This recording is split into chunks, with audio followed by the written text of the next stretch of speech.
Hello, this is Running Robert, and today we're going to be talking about the Milestone Pharmaceuticals MIST pre-PDUFA summary. Today is the 1st of December, 2025, and in the summary, we're going to be looking at the PDUFA coming up. We're going to be looking at the cash situation for Milestone. We're going to be looking at everything that we can, bullish and bearish. So I generally follow Small Cap Pharma. I do games. I do a little bit of everything. So if you like what I'm doing, hey, please like and subscribe or super thanks, and all of it helps. Thank you.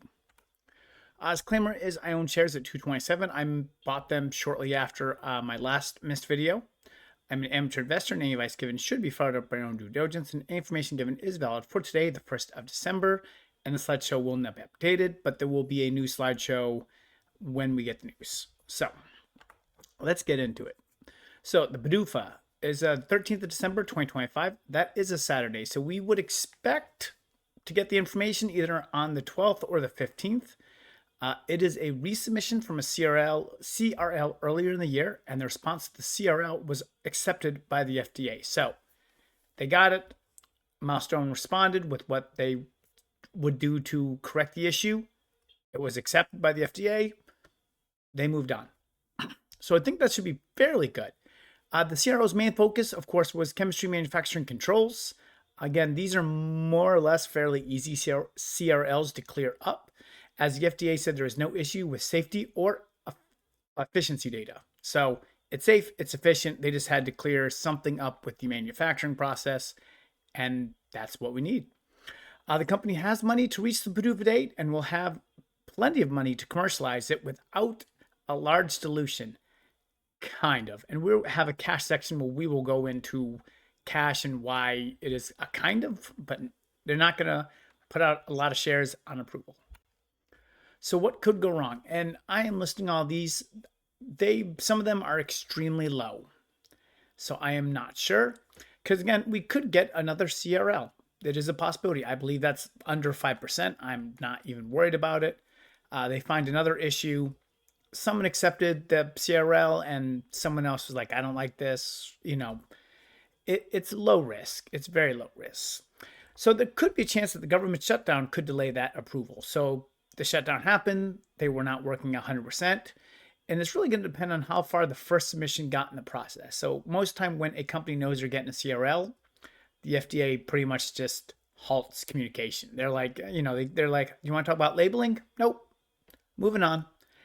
Most of the time. So again, if they got to, that pretty much the labeling process, and they don't have much more, then it's just a rubber stamp.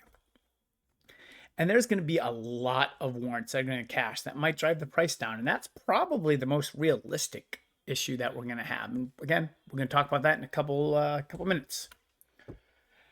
And we're going to talk about it now, apparently. So $82 million at the end of the third quarter, 2025.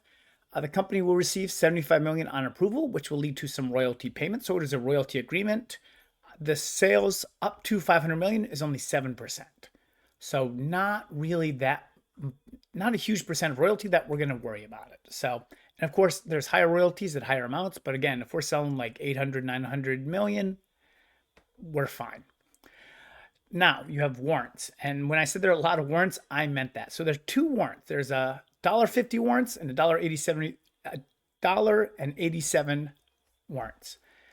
49 and 59 each.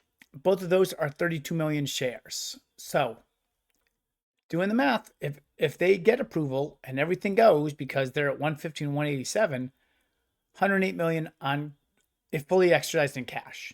So the company is really expecting to get about 265 million if approved. That is a very nice amount of money and a good leeway for marketing and doing whatever the company wants at that point. Some of that money is also there are 50 million in notes ending in 2029. That is a 2029 problem, so we are not going to worry about that. So the company believes there are about 1 million patients, and with about 500,000 to 600,000 treated annually for PSVT. So, and here are some fictional numbers because we are not sure the patient population they're going to get. We're not sure the price, but we're using this as a good milestone for what we could expect the market cap to be and kind of going from there.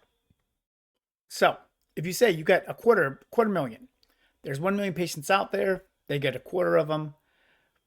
At a $1,000 price point per treatment for a year, that's 250 million. So obviously, if this is 5,000 price per treatment for the year, then you only need 50,000 patients, and that's a very easy number to get.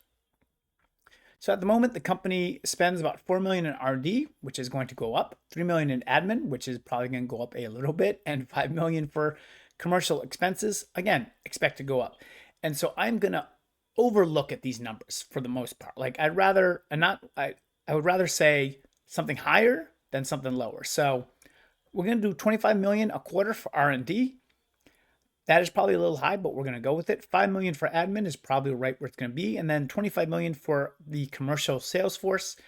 This is per quarter. That means the sales force has about 250 people in it. So it's a very large sales force if they spend up to that amount of money. You take that to add them all together, 55 million, times that by the fourth quarters, it's 220 million in total cost.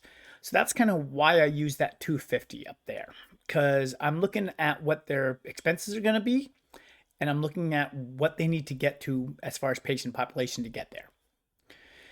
And if you get your patients, so you get enough just to advance your pipeline risk-free, they have a phase 3 study ready for AFib RVP. It's ready, and it has an expected amount of 3 to 4 million total patients. So, this might get us there, and that might put us over the top. And that's kind of what we're hoping. So, market cap and shares.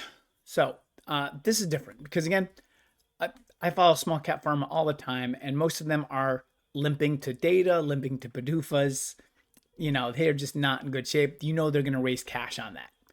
There's still a chance they could raise cash, but I believe with the warrants and the having up to 265 million before it, I don't see a reason for it. But the warrants are going to add 62 million shares to the company, and at cheaper prices than what you're getting. And they currently have 85 million shares outstanding. If you add them all together, every warrant gets cashed, 147 million. If we take the current price, it's $2.65. I'm making this on a Sunday. At 147 million, that's a $390 million market cap. Not bad. I mean, the current market cap is 222 million, but when you're looking at that market cap, you're looking at, hey, they have 265 million in cash. The phase 3, is that worth about 100 million? Probably. And then at the same point, you're looking at, 100 million for an approved product. That puts you firmly in the 400 millions. I believe the market cap will be around 500 million at the end of the day. But if you're looking at $3.50 share price times that 147, that's a $15 million market cap. And then again, I do it $3, that's going to be 441, and $5 if it jumps that high, I'll be super happy at 735 million. So again, it's definitely worth bringing up. The company will have plenty of cash and a drug going into a phase 3 trial. So very happy. So summary, so low risk. Again, the low risk really is, hey, maybe they get a CRL. Again, I think that's under 5%. Maybe all the warrants cash and they don't believe the market is as big. I don't see a lot of risk in it. But of course, the problem is that leads to a low to medium reward. Again, we could go up a little bit. It'd be great to get up to 5, but I am expecting somewhere in the 3s, probably. But after approval, we're going to move into more of a sales analyst. So we'll be looking at sales each quarter, seeing where they are going and kind of going from there. And then depending on market conditions on when we get approval, I will be selling some stock on that day. Most of that is going to be going over to LPCN. There will be a video at the end of this, either the bottom left or bottom right. That is one of my top 2026 stocks. I will hold some missed. I just have not figured how much it is.